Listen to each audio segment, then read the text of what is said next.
All right, all right. We're gonna get started now. I'm sure we'll have more people trickling in, but we have a lot of content to cover, so we will jump right into it.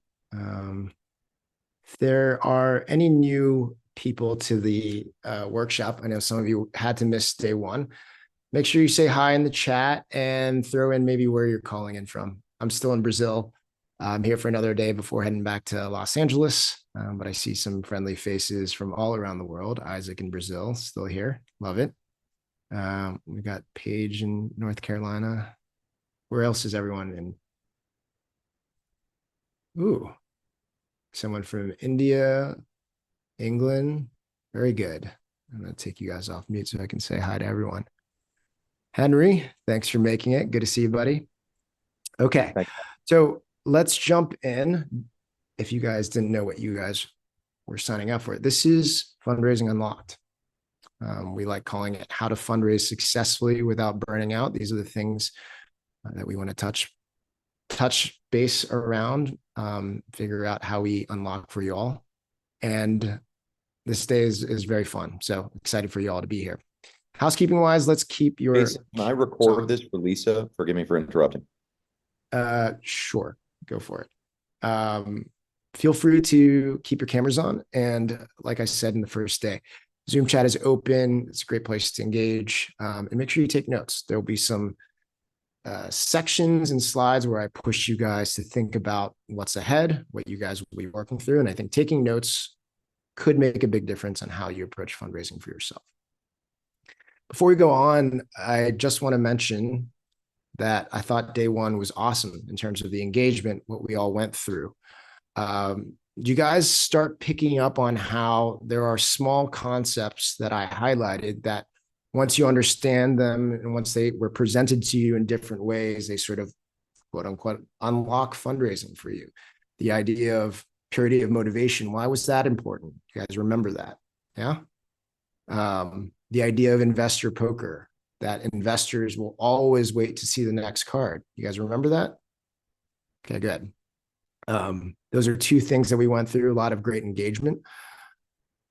Were there any other takeaways that you all had from day one that stuck with you? Anything that you want to throw in the chat? I'd love to see what people picked up on. Those are some of the things that are helpful for us to see. So biggest takeaways, any quick things you want to throw in the chat? Right. Pitch the circle, not the equation. So it's this idea of simplicity, the importance of simplicity. I love that. Right. So Zayad talked about gearing up, the work that goes into preparing. Thank you, Shashank, for remembering my acronym around narratives, BIG, brief, interesting, grandiose. Okay, good. So you guys are taking away some of the important frameworks and approaches that will start greasing the wheels for fundraising. I'm glad you're taking notes. There are three things from day one that I want to make sure that you guys don't forget. These are some of the more tactical things that I put up there. In case you guys weren't here for day one, here are three things I want to make sure you guys remember. I put up this quote from Charlie Munger about getting what you want. This idea of to get what you want, you have to deserve what you want. This is kind of where we start all of our fundraising coaching, is to make sure that you're doing a business that actually deserves venture capital funding in terms of, are you actually a venture backable business? And once you realize that you are you able to internalize that in such a way that you're able to communicate that and show up in these meetings so that investors feel it themselves, right? So to get what you want, you have to deserve what you want. So let's make sure you understand how to deserve what you want. I talked about this learning process of don't just go into fundraising kind of faking it until you make it, especially when it comes to how investors make decisions. We really want you to learn. So push into this. Spend time breaking down the VC business model, list out the questions you have and get them answered. Okay. And then the last thing that I want to make sure you take away in terms of tactical steps is working on your narrative. Getting a narrative to a great place that is super succinct, punchy, and actually compelling for an investor doesn't happen overnight, and it doesn't happen in the dark corners of your mind. It happens through an iterative process. So if we can all commit to trying to do 5 rounds of feedback of your narrative, that would really warm my heart. I'd love to see you guys do those things. Okay. So those are some of the biggest takeaways for me that I want to make sure you all have. All right. And hopefully there were more that you guys were nodding along to, that you remember and you're tucking in the back of your head. And now I want to make sure that you realize that the stuff that we're doing is not necessarily easy. We're tackling hard stuff. I don't know if you guys remember this part of day one where we asked Lawrence to sell me this pen, right? And I commend him for stepping up to do this. I commend all of you all for being here. I don't know if you guys remember what happened, but Lawrence went through and made the mistake that I expect a lot of you probably would make in selling this pen, but also probably would make in entering your first fundraise, right? Remember, he was talking to us about the features of the pen and not understanding the person he was talking to.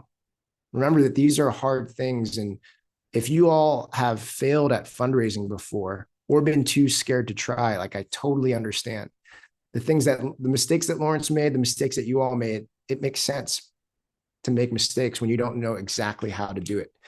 The information and the know-how is not obvious, and a lot of the stuff is trapped in people's minds and not openly shared all the time. So it makes sense that he would make this mistake, and it would make sense that you guys have failed at fundraising too. Nothing to be ashamed of.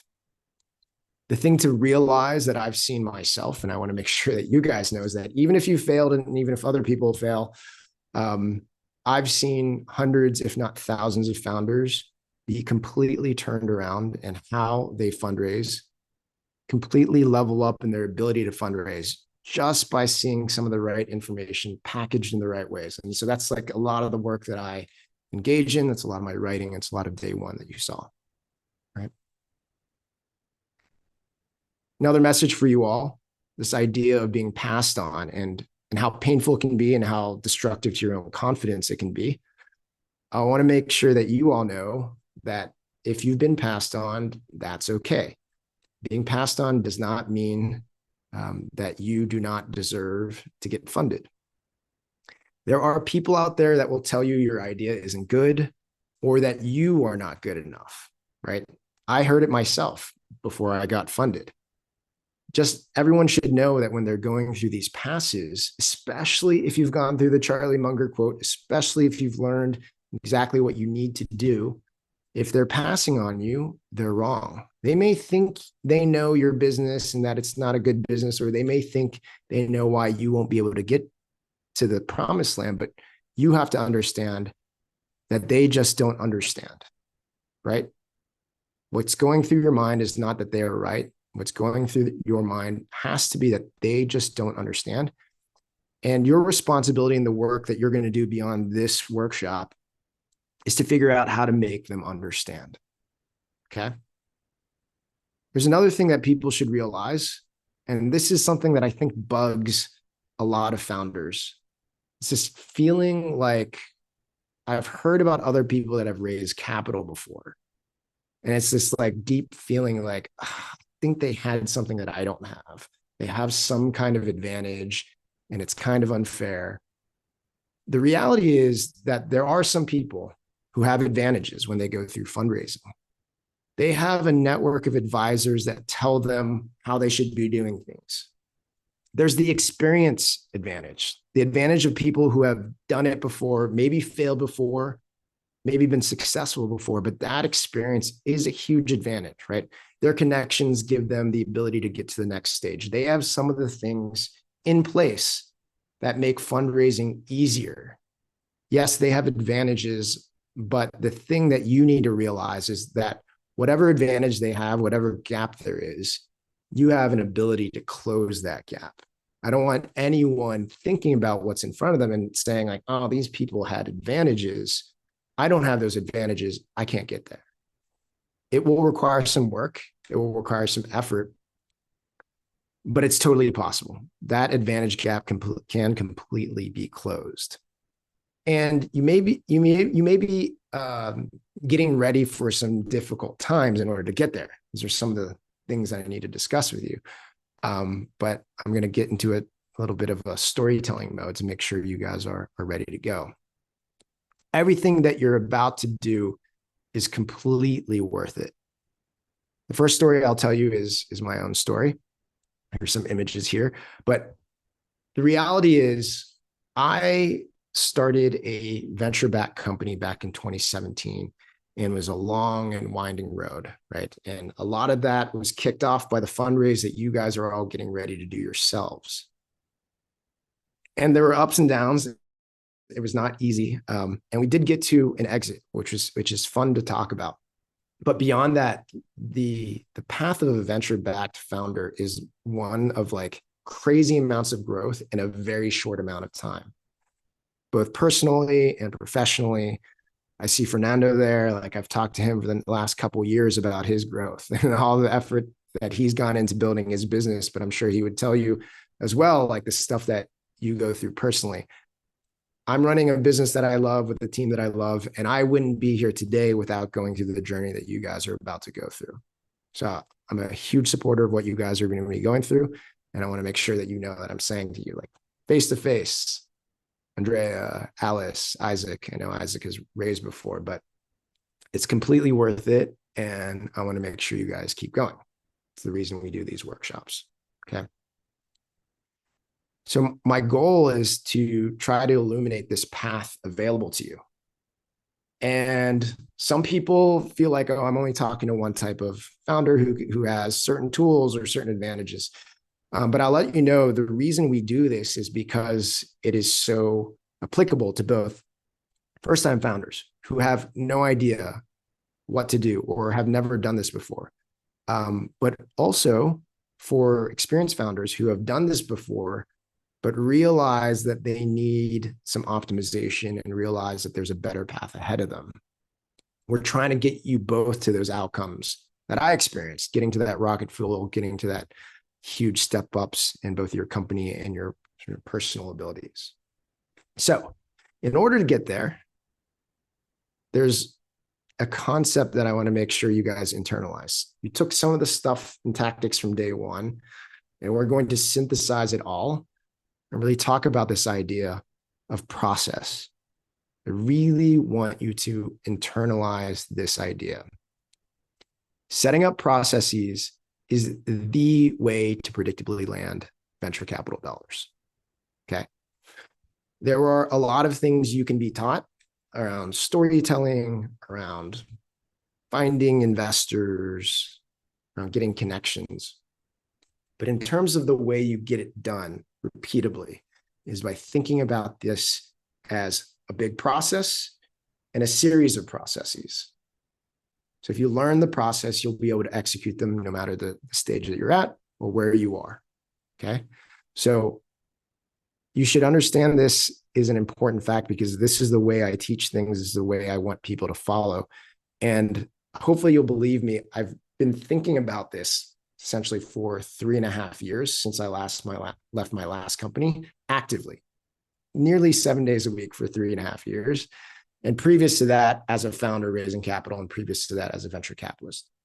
The thing that is consistent across the founders that I've worked with, the founders that I interview, is that they run the process. Okay. Maybe some of you remember this slide from day one or my other workshops. I gave you this background of all the things that I had done before, from running product at Major League Baseball to being a VC to being a venture-backed founder, all the way to today. And I want to tell you that was kind of like my polished version of my story, right? The thing that makes it sound like super smooth. I was, at Graycroft, then I went to running a venture-backed startup, and then I raised a couple $1 million. But I want to tell you a little bit more about the details around raising capital and why I've thought about this idea of running process so much. When I first decided to go do the company where I raised money for it, if you guys remember, I was an ex-VC. I'd been a VC for 5 years. I'd been in technology for almost 10, 12 years at that point. I kind of knew how the fundraising game worked. I knew the story I wanted to tell, and I knew the 5 investors that I thought I would talk to, and it would make a lot of sense. I wanted to go raise that capital really quickly and get back to work, start building product. And the reality is I had an inflated sense of self and my own ability to get this done. It's something that I've seen with YC founders for their second fundraise. But I was like, I think I could get this done. And I had a big misfire. It was a false start. I went out and started pitching people and was just like consistently getting no's, and I didn't understand why.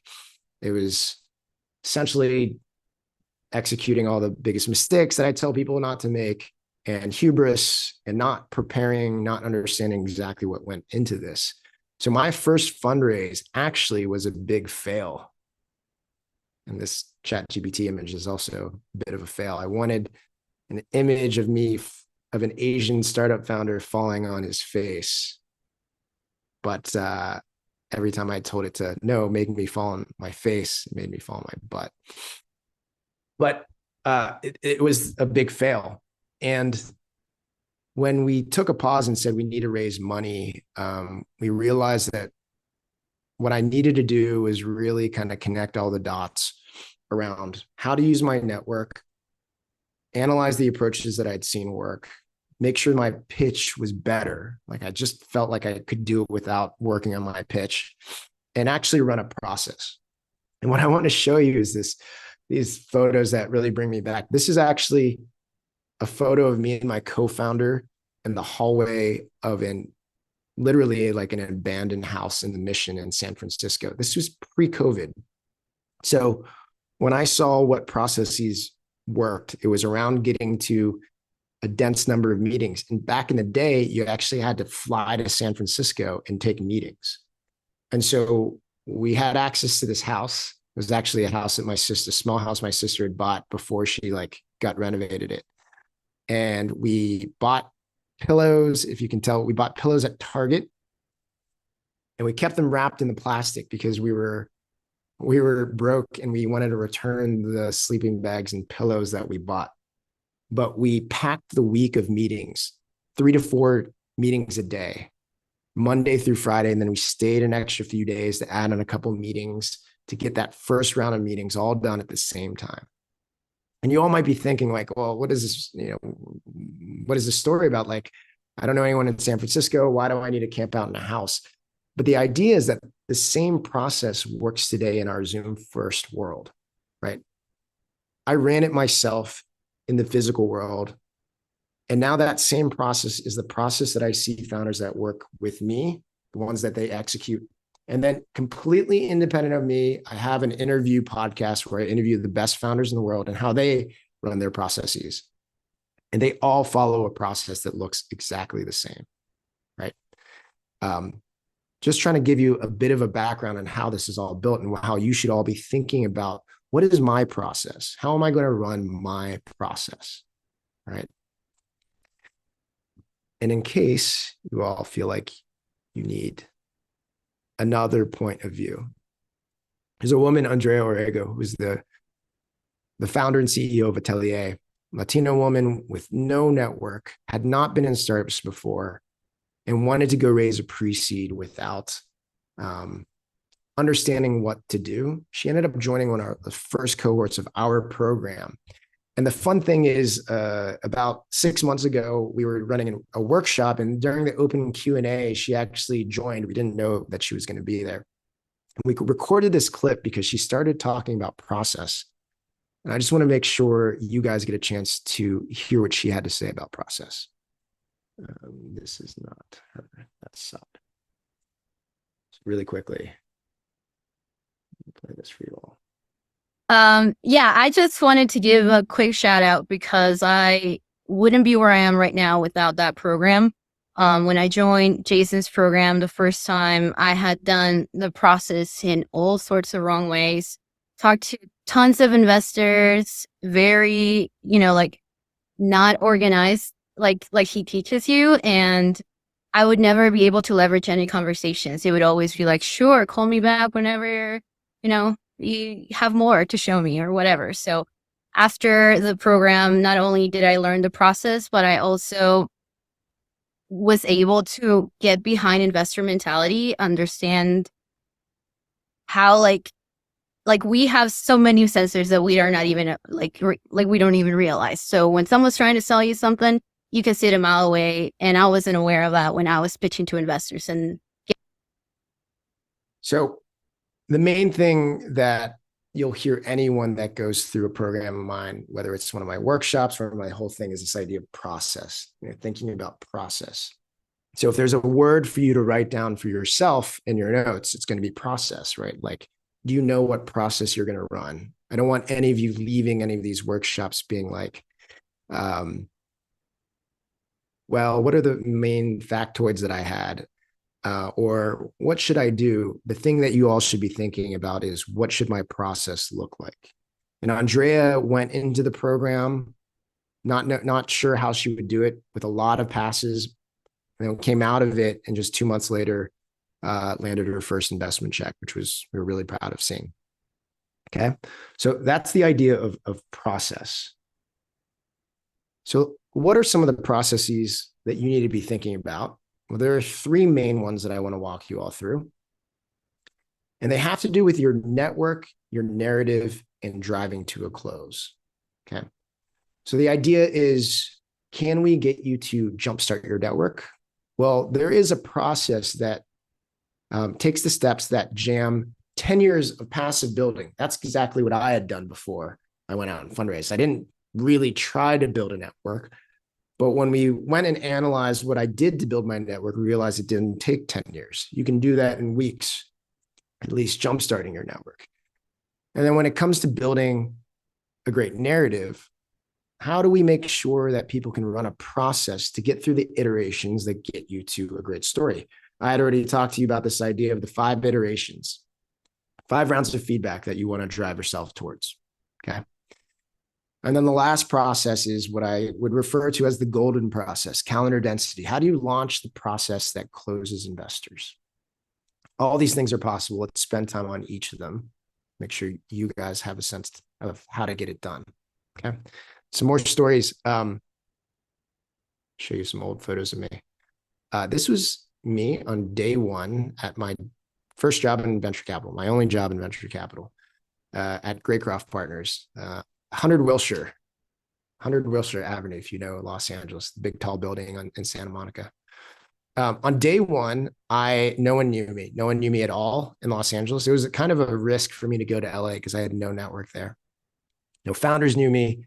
And by the way, crazy thing that people have a hard time believing because of the work that I do now, and that I was a venture capitalist and that I run all these events, is that I'm also an introvert. So none of these things came natural to me. None of the things that I knew that I had to do to actually do my job came natural to me. But I started actually leaning into one small project that I did over and over again, which was bringing founders and CTOs together to have dinner with me. The only effort that I put out there was organizing dinners of interesting people. And I did that over and over and over again. This was just one of the small things I did to jumpstart my network. And in very little time, I'm still proud of myself for this. I had to look up this article. And in a small amount of time running that sort of process, my network exploded. Everyone in the tech community in LA knew me. And I've been able to leverage the work that I did around jumpstarting my network for the rest of my career, even getting profiled as one of the coolest investors in LA. But I give you this story because I want you to know that we based the process around network around something that I had executed. Okay. And I'm not the only one that's been able to execute that process. So I'll tell you another story. So Oriana Fuentes, she was a banker in New York City before she decided to make the jump to becoming a startup founder. She wasn't in tech, had no exposure to startups. She just wanted to do something in healthcare. And she was, even being a banker, was having trouble getting VCs to take meetings. A lot of you that don't know the venture capital world might just kind of conflate all types of finance, but bankers and VCs, they really don't interact. And she was having trouble getting VCs to take meetings. She had even joined accelerators before doing our program to see if she could jumpstart her network and wasn't able to do it. We ran her through the process to jumpstart her network. We ran a very short program. She was doing it.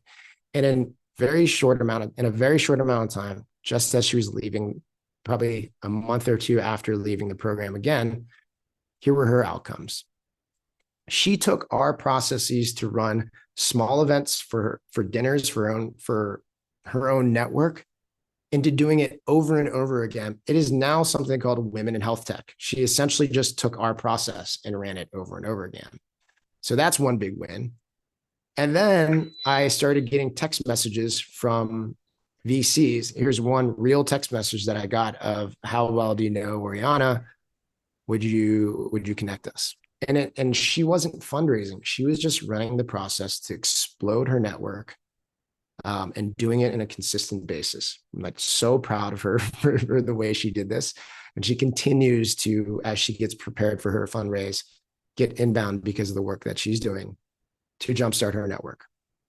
All right. So the message for you all is that no matter where you're starting, and the fact that you guys are even here means that you aren't starting, even though a lot of founders say, like, I don't have any network, you guys aren't starting from scratch. But wherever you are, you should know that you can jumpstart your network and explode awareness for you and your company in a short period of time. Network and awareness are two of the most important things you need to execute a great fundraise. So that's part of the work and part of the process that you need to start executing against, and it's something that you can get done. All right. So we'll jump over to the narrative. And we talked about this on day one. We talked about some of the frameworks that you can start iterating through. We talked about my 5 feedback push for you all around your deck. But the killer narrative process exists, as in the process that you just run to be able to get investors to, jump on a magic carpet ride with you. It's totally possible. Here's where I developed it. When I started the company that would become Tape, we named it Unicorn Science. I didn't have any story frameworks. It was a blank slate. I knew I had to convince investors to get excited, but wasn't sure how I would do it. And back then, this was 2017, there weren't any storytelling gurus. There were the way you can go on Twitter and trip and run into 5 storytelling gurus who all will give you good frameworks. There weren't any of them back then. So for me to develop what I did to build a narrative that would work and actually close millions of dollars, I had to go reverse engineer what I experienced as a VC. So think about what got me and the partners at the firm that I work for excited to do deals. And I had seen thousands of them.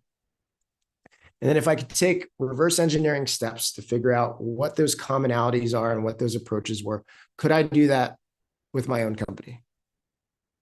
It worked. I was able to do it. We came up with a story that got them excited about the future of video messaging. We raised $2 million, led by Greylock in San Francisco, and we were off to the races. So the process worked for me.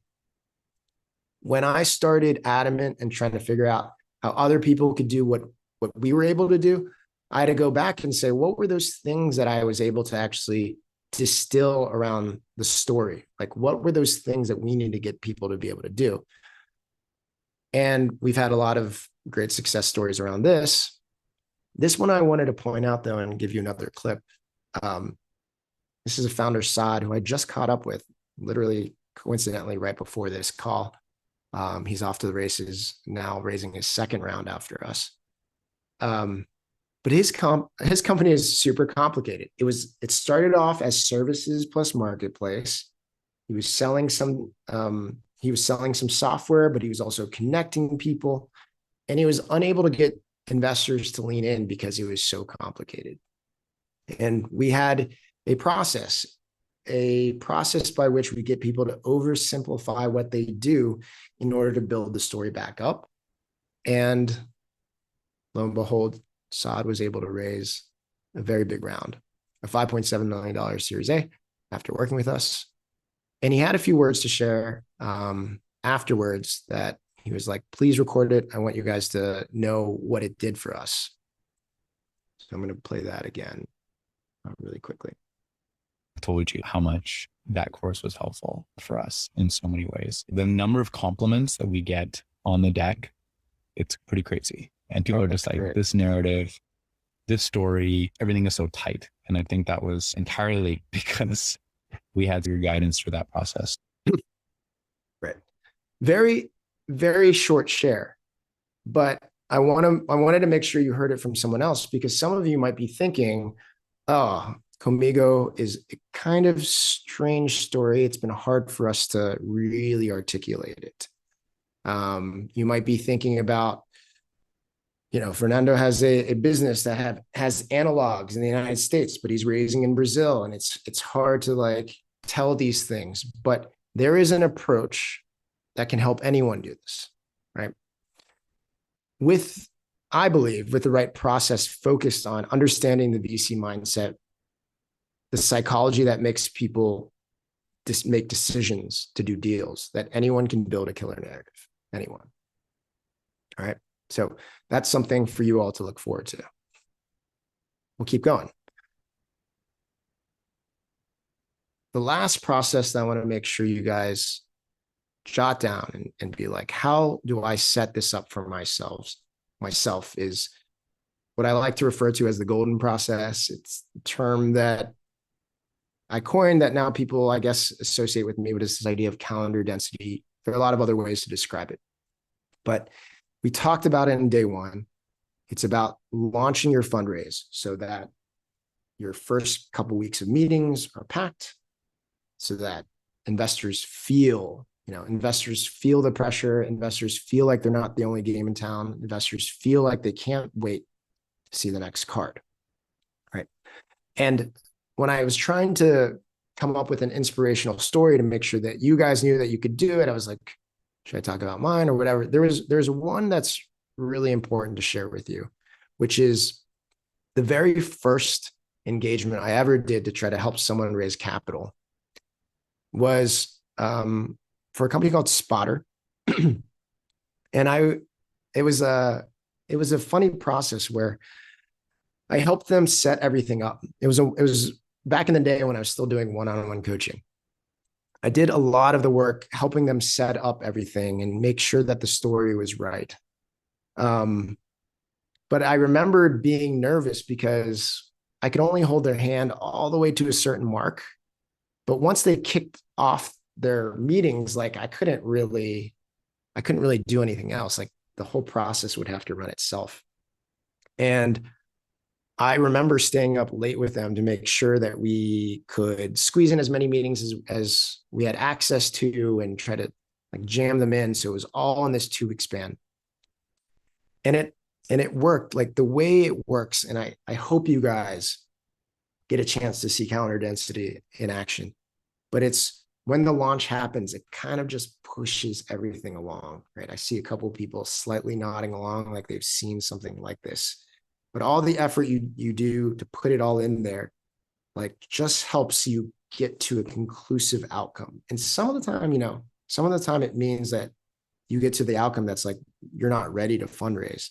But when we do it right, it pushes everyone to a conclusion. It's just a beautiful thing to have happen. When I tell you this might be one of the more complicated processes to hear just described, calendar density, right? But the reality is that you all absolutely can set up calendar density. If you put the work into finding the 150 or so target investors, and you do the work to try to find those connections where you can get introductions into them, and you ask for the introductions all in a common sort of 2 to 3 day period of time to make sure that all the calendar invites get sent out at the same time, you can get to calendar density. It's a decent amount of work, but if you actually push yourself and hold yourself accountable, this stuff happens. Okay. So those were those 3 processes, jumpstarting your network, really getting to a much bigger network than you already have, building the killer narrative, and setting up the golden process. So if I were to ask you this, I'm looking at Raquel, who I know well. I'm looking at Rekha and Malika.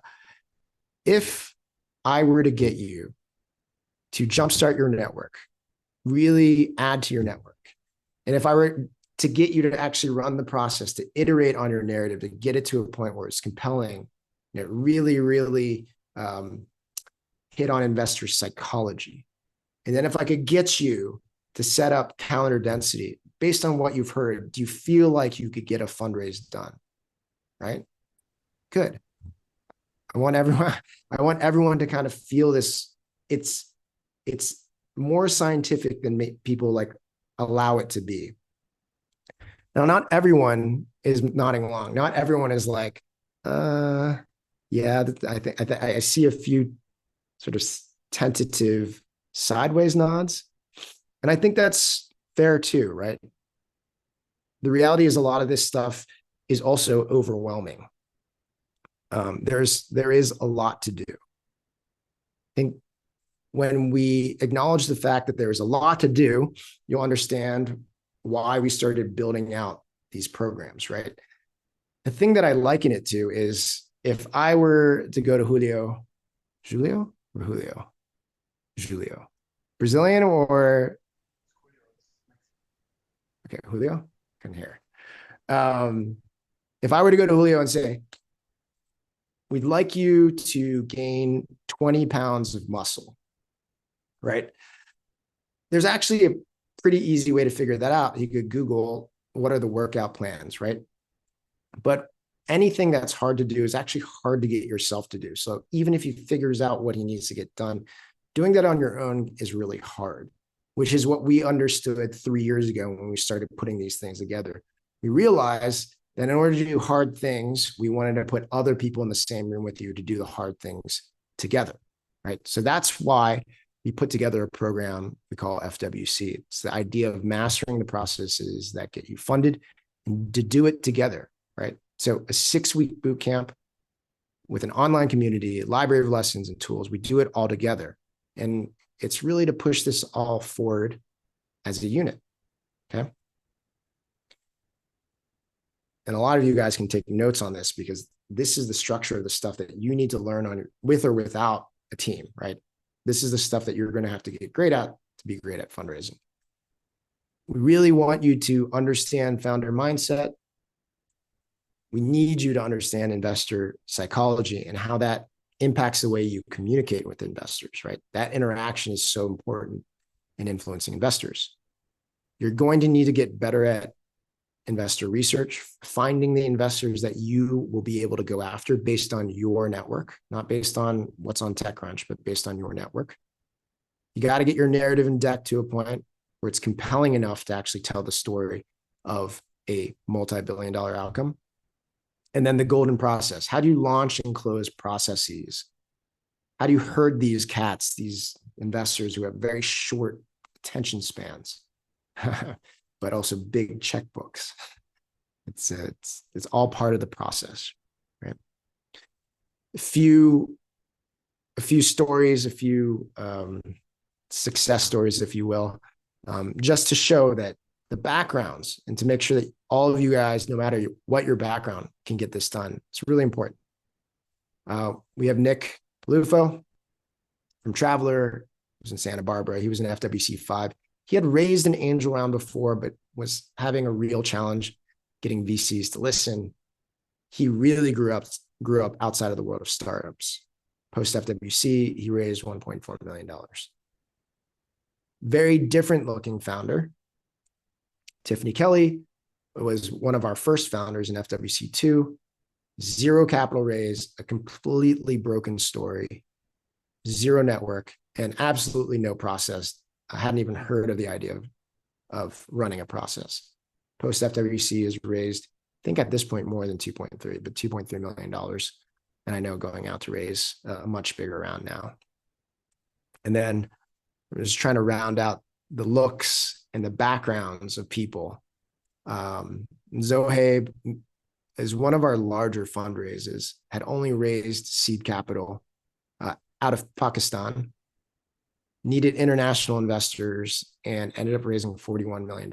We've had founders from around the world raise as little as 50K all the way up to, well, actually, I think now our record is more like $63 million for a single founder. So it can all get done. And these are all founders that are not too dissimilar from the people on this call. Okay. When it comes to who I like helping, you should all know that they run the gamut of backgrounds and experiences. Love working with first-time founders and founders raising those earliest rounds. But we also have a really great time working with experienced founders who need the edge of a process. In our very last cohort, we had a founder who went to, I think she was a Yale undergrad, Harvard Business School, had raised a Series A from top investors for her food tech startup, and realized that the next process that she would run would require, a much sharper pencil, a much sharper edge. And so she, alongside other founders, joined the program and was a huge value add, got a lot from the experience. So we love working with all sorts of founders, and all sorts of founders can benefit from better processes, right? Inside or outside of our program. I want to make sure I acknowledge what you guys are feeling at this point. I mentioned a lot of different backgrounds. Some of you are unsure about your network, even though I've talked about the process of building up a network, jumpstarting a network. You guys are unsure and worried that you don't have the network to do this. Two things, like I said, we specifically target processes to build your network and explode your awareness. One thing I do know is that if you think you have a bad network and you don't have the largest network, there's one guaranteed way to know that you won't grow your network, which is not working on it. So you can either decide that you have a bad network and not work on it, or you can decide to work on it. And you can decide to work on it with the right process. And I'll tell you, there's one approach that works way better than the other. Okay. So make sure you get into it. Don't let anything hold you back from starting. Because if your excuse is that you don't have as good of a network, it will always be your excuse. So you have to get over that immediately, again, with or without us. So work on your network.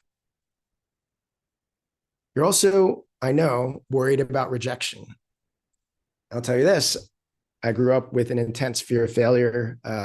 It was the chip on my shoulder that drove me to be as nominally successful as I had been through high school and college and business school and all these things, is because my Asian upbringing of like had to be perfect, right? That can extend to some really, really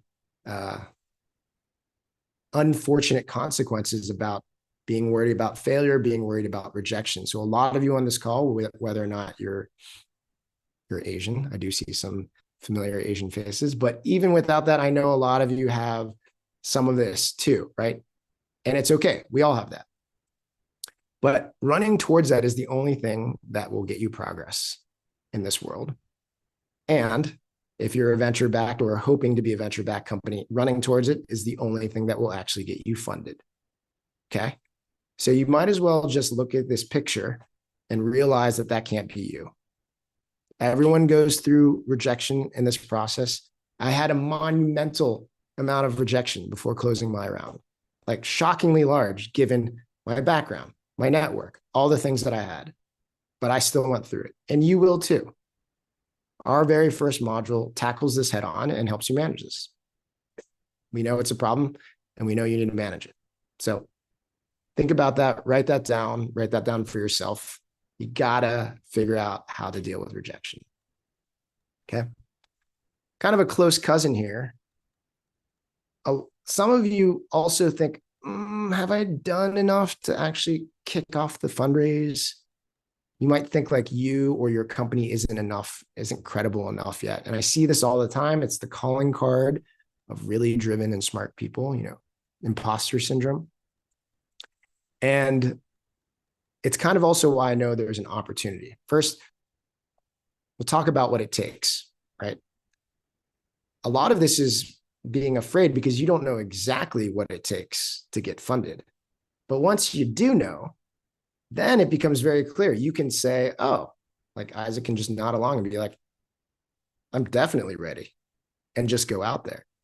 And, you know, if Tim feels like based on the content that he reads or hears from any of our experts that he's not ready, that's also great, because then you can fill in the gaps. You can say, oh, I know exactly where I'm missing. I'm going to spend time here and then I'm going to fundraise. The worst thing is just not knowing, right? Just not knowing is just a really uncomfortable place to be. But once you realize that you're there or how to get there, then everything becomes clear. Okay. So those are some of my pushes for you all in terms of how you're going to be thinking about the next steps before you go out and fundraise. If it's okay with you, I want to take the remaining 20 minutes or so and tell you a little bit more about the program we developed. And if this isn't for you, like, feel free to step out. You won't hurt my feelings. But if you're curious and want to know, would love for you guys to listen along and just hear what we built and why we built it. You might even take notes to say, well, how would I do this myself? Okay. Is that okay? Yeah. Okay. Appreciate it. I was getting a little awkward going to that next phase. So it's nice to ask. Okay. So FWC is the result now of 9 iterations of trying to get to a really great package of support for founders that are getting ready to fundraise. The first thing we started with was access to this course platform where I created a bunch of lessons, video lessons, and I continue to add to it every quarter. Whenever I see something that I feel like people need to understand deeply, create some stuff. We also have an online founder community to engage with other founders who've been through the program in a bunch of different ways, and people that have been through the program and raised capital who come back to help. And it also gives you access to community events, expert fireside chats on a monthly basis, pitch practice, etc. This is our core sort of informational product. It's available on its own on the website 12 months out of the year, not part of any live cohort. And that on its own is $1,249. But when we add to the live program, this is what we decide to add. This is where it becomes really interesting. So the program itself is 6 weeks long with a week-long break in the middle. And we have 10 live 90-minute sessions. So for over 5 weeks, 2 times a week, that's 10 live sessions. In these live sessions, I run those small groups. We interact with each other, we cold call, we understand how people are struggling, and we try to work through those things. On top of that, we have live investors drop in live, a little bit weird wording, from pre-seed investors all the way to multi-stage billion-dollar funds, expert guests and exercise who are leading exercises. Here are just 10 of our guests that have come in, and we've had over, 35 different guests come in from all sorts of funds, tapping into my network and other people that come through. To let you know, as part of this session, when we think about the value that we provide, I'll let you know that when I consult with later stage funds and later stage companies, Series B and Series C, my consulting rate is $1,200 an hour. Robbie Crabtree, who's a friend of mine, who runs one of our sessions, his retainer is on the low end, 5 figures. So when we think about what we're trying to put into the informational parts of our program, it's a significant amount of value. We think about it as that live platform that you can buy yourself, and on a conservative estimate, something like $15,000 of coaching, right? Beyond the information, we're going to give you a lot of tools, because the tooling is really important to short circuit your processes to make you more efficient, et cetera. So the first thing we know that you're going to have to do is do a lot of research around investors, and finding the names of investors can be really challenging. We do one thing around investor database research. First of all, we do our own internal research. So we continuously go out online, we scrape databases, and we add our own sort of proprietary list of investor names based on check sizes and geographies. But then we also go scour the internet to try to find other people's databases. And so we call it the database of databases. It's over 15,000 names. It's probably more like 20,000 now. That's updated on a regular basis.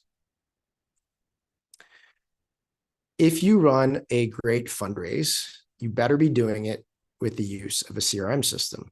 I don't care what CRM system you use, but you better be using a CRM system. So you could use Salesforce, you could use HubSpot, Founder Suite, which is a made for fundraising CRM system, something like $1,000 a year. Whatever it is, you need a CRM system. I started building a free one on Excel that a lot of people started using. About 5 cohorts ago, we spent a full 2 months, or I spent a full 2 months on weekends kind of customizing Airtable to make a CRM system based on the processes that FWC developed. So it's custom built for FWC with automations built in. That's part of the program. If you don't already realize it, you're going to be writing a ton of emails, a ton of emails, a ton of emails. That's all fundraising is. It's just, it feels like it at least. It's email after email. And one of the things that we found that founders struggle with is actually writing the first draft of these emails. So we have a database of, at this point, probably 30 different emails that you will write at some point. Cold email outreach, back channeling through mutual, nudging investors, affordable emails. I'm just reading off the screen right here. So we have a database of templates to help you get started with investor research. These tools are important, right? You get access to thousands of investors for your initial targeting process. You get to manage your contacts and your fundraise process with a custom built tech solution, a CRM system that we built. And we're going to help you send more impactful communications. What we're trying to help you do, if you get all these things, is knock off hours of time in investor research, remove expensive SaaS solutions, and then eliminate headaches and questions about how to write emails. You should know that all this, like I said, we built for ourselves, either in my own fundraisers or for other founders. We built them specifically for this. Each time we do research for a list of investors, it takes one person on our team a full week of research to develop that out.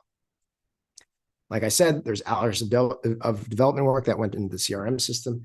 And the emails themselves are based on thousands of emails that I've written and iterated around. You don't have to do that. We give these all to you in the program, okay? And I know some of you are thinking, oh, they're just gonna drop this in our laps and like tools are hard. The reason you join the program is you get a bear hug from the team, from the community. So there are actual modules associated with each of these things. So the investor research is part of an investor research module. So it's involved in what we're teaching you. The CRM system, we will do separate trainings for whenever founders need it. And email writing is a module itself. So you will get these things, but it'll be part of the process in the bootcamp that you'll be going through. So if we think about that, we're also like, we add on all this tooling on the conservative side, getting access to these databases and the research that we do, $800. If we think about the CRM system over the lifetime, this is a one-time fee. It's not a subscription service. Over the lifetime of your fundraising, you're going to keep adding names and you're going to keep building on top of the CRM system. What would it cost over the lifetime? How much would it cost to get someone to write email templates for you? We're thinking at this point, a total value of $23,949. That's not it. When we think about what we want to drive you towards, building your network and building awareness for yourself is a big part of this. One of the things that you will have access to if you join our program is an invite only group, which is social media amplification. So one of the processes that we run you through is about how to put a message out there and make sure the people that you need to see it, people that need to hear your name, Maya, like if I'm an investor and I see your post get liked by someone else that I'm connected to, it has a real impact. So we built out this social media amplification group over the course of now 9 different cohorts where everyone joins. And when you post your links to these social media amplification groups, network of founders who like it, then spread it to their networks and really drive awareness for you forward. Okay. Only alumni get access to that, and a few special guests who themselves have big networks are in this group. Pitch practice and deck review. So pitch practice, which is a big part of what we do, is a part of the program. Not only pitch practice among our big group, but pitch practice that we set up amongst founders who are getting our training for how to be great pitch practice partners. And then at the end, we throw in deck review. So as you build your deck and you get reviews from our team to make sure that you're building in the right way. Pitch practice and deck review, huge part of what we do. Then lastly, accountability coaching. A lot of this stuff that we're doing right now is probably making you scared. See Cindy taking notes about what she has to do, but like, could I actually get this done? Well, I will say it is very hard to do on your own. And so part of the way we run the program is to actually add accountability to this. Paige is on the call, Paige and I run these programs. And it doesn't help for us to be completely nice all the time, or at least not annoying. So we cold call and we ask you why you haven't done your stuff, and we check in with you. And it's 6 weeks of this because we know that you have a day job as founder and CEO of a company. And in order to get you to do an additional load of work, you're going to have somebody yelling at you very nicely. Okay. So in FWC, we add all these things together. Feel free to roll your eyes or not. I'm telling you, all these numbers that we put down are conservative. So when I think about the total value that we put together in FWC, I'm excited to say that if we charge $31,000, I would feel like that is fair. But of course, we can't charge $31,000 for a product that is directed at startup founders. But if I were to talk to you and say, if all the stuff that we do takes off 100 hours of your work, gets you to drive a awesome process to jumpstart your network, and actually does it, gets you to an amazing narrative that is super effective, and gets you to set up the golden process of calendar density to execute a fundraise that is successful, like, what is that worth? Something to think about. But for us, we're not charging $31,000. But I did have 2 choices. I had 2 choices as we were thinking about this business model. One was to make it a high volume business model where it was all just people signing up with no filtering, with no hand-to-hand direct feedback, no talking to me, no talking to Paige. We could drive towards the less expensive option, or we could keep it premium for the ones that decide to join us. I'll let you know, we decided to keep the quality level high and keep it a small group experience. So this is our program. Our main program right now is called Premium. We call it Premium now. It's $4,900. Paige or Jonathan is going to send through a link. And it gives you a bunch of the stuff that we talked about. I should mention that there's a likelihood that this pricing option will disappear after this cohort because we want to go higher end with more services baked in. But for now, for FWC 10, we have 2 different options. We have the essential option and the premium option, and we have the unicorn package. On top of that, just to let you all know, like, we are super serious about running this program. We don't think about it as edutainment. It is a boot camp, and you will be spending a ton of time with us. And you could talk to any founder who's been through our program about how seriously we take it. We take it so seriously that we have an execution bonus. Like, we want you to win. So we will give you $500 back if you complete certain deliverables. And these aren't deliverables that we explicitly make difficult so that we don't have to give you the money. Our favorite thing to do is to send the completion bonus back to founders. These are all things that you will have to do if you actually want to fundraise anyways. Your investor target list, reps of your deck, write your email drafts, and go through our study hall sessions. Okay, that's our execution bonus. On top of that, we have a guarantee. Just so you know, we have a guarantee, 30 days or getting through 2 modules, 100% money back guarantee. If you start taking the course thoughtfully and you actually watch the lectures, you go through our exercise and follow the guidance, and you're still not 100% satisfied, we will send you your money back. You just have to tell me what happened. For a very long time, we never had this. We never had the guarantee utilized. It has been used. There are a couple extenuating circumstances, but it's never been that someone was like, this is shit. It's always been extenuating circumstances. So it's a guarantee. And just to let you know, the guarantee is important. First of all, I really believe in what I've put together. What we put together. This is importantly a team effort, and you'll meet the whole team. It's also very important because we're building a community, and I only want people in the community who did the work and are happy to be a part of it. And we want you to feel comfortable making a real investment. So as a reminder, it's limited. It's a small group. We maxed this out at 35 founder slots. Actually, this was supposed to say 25, 30, and 4 unicorn slots. Our reach continues to grow. I think we have 20,000 newsletter subscribers, more like 30,000 followers on social. But the thing that I wanted to, I'm most excited about this call is it's kind of a soft launch of another service that we're providing. We're calling it ADD. It's for distracted founders. It's called ADD, Adamant Deck Design. So we've gone through an extensive recruiting process to find a designer that we could work with in-house, train them on our processes, train them on how we think about decks. And we're going to start offering services to anybody. We'll sell it online, sell it through all of our channels.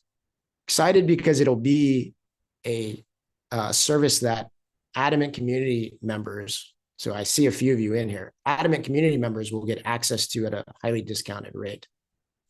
But if you think the price will be somewhere around $2,300, deck design costs, if you look from actual deck design, not Fiverr, but deck design providers will be between $2,000 and I call it $10,000. Literally, I've seen that.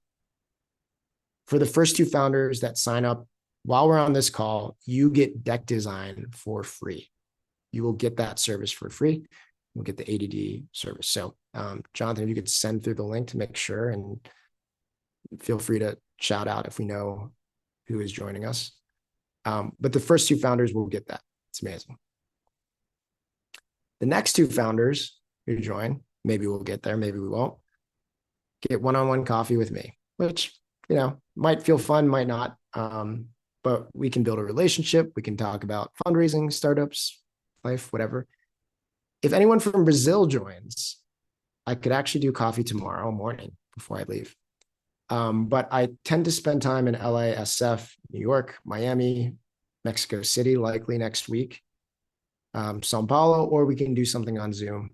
But the next 2 founders will do one-on-one coffees with me. And then, let's see. First 5 founders will have pre-program group coaching. So if you guys are getting antsy and want to do some stuff with me, figure out what you should be working on, 5 founders will do a small group coaching session and make sure you're ready to go before we kick things off in a few weeks. Okay. And that's it. I'd love to do any Q&A, either, stuff around the program would be the best. But any question you guys have, I'm ready to talk through this. Thank you for sticking around, for the people that stuck around to hear about our program.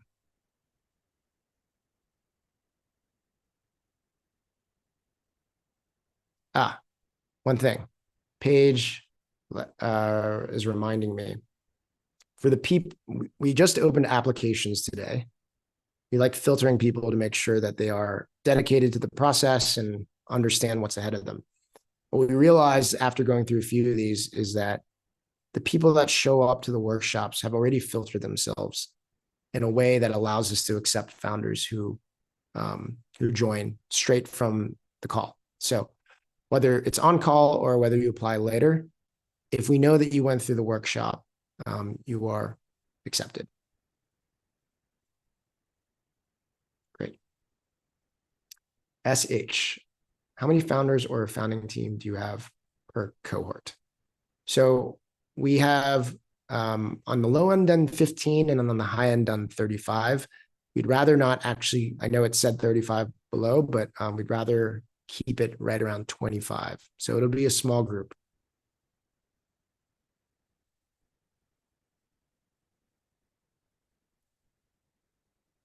Awesome. I'm happy to answer any questions or play music. I'd like hanging out.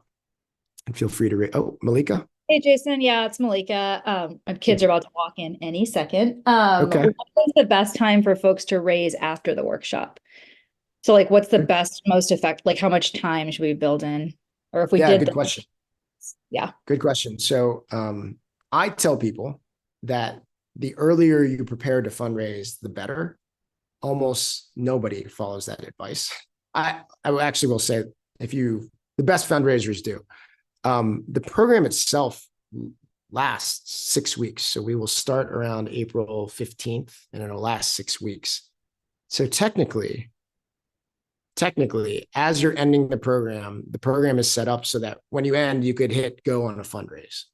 What we tend to find is that even with founders who thought that's what they wanted to do, once they go through the program, they realize, oh, like there are a couple things that I should spend time on, and people wait.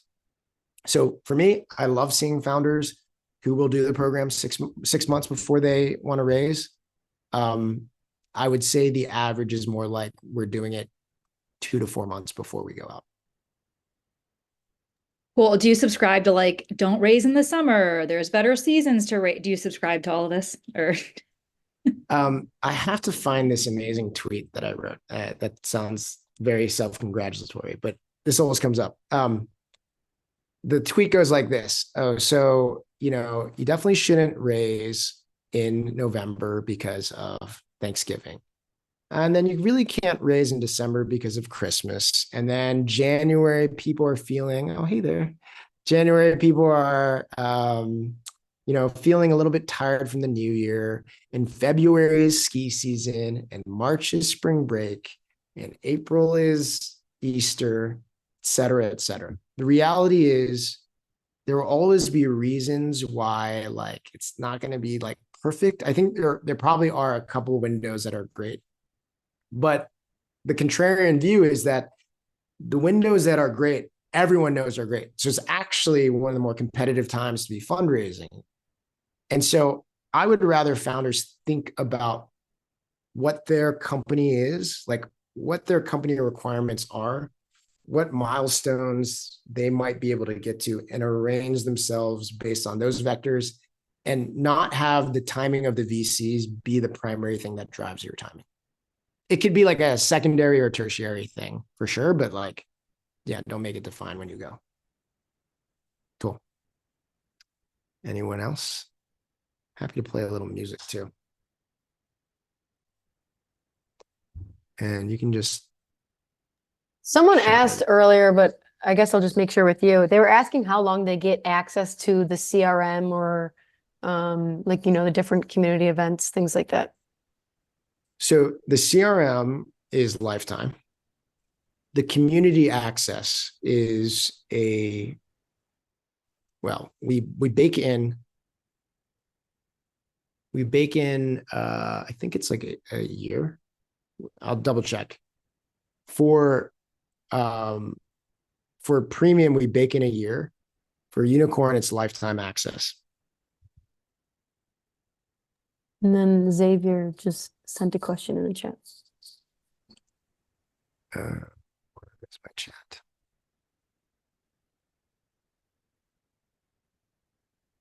Is the program geared more toward VC or angel funding? So the program actually works very well for both. It's just that I think most people use it to get ready to raise VC funding. And sometimes they go with the mindset that I want to raise VC funding from it. And a lot of them execute the processes to raise angel funding. Whatever we teach works extremely well for both categories. I think the only thing where I feel like there's a gap in our content is if you start to go raise a Series C. I haven't developed out the content that adds on sort of the more metrics driven fundraising elements that you need once you get to a Series B, C. We are very focused on Series A and earlier, all the way to angel funding.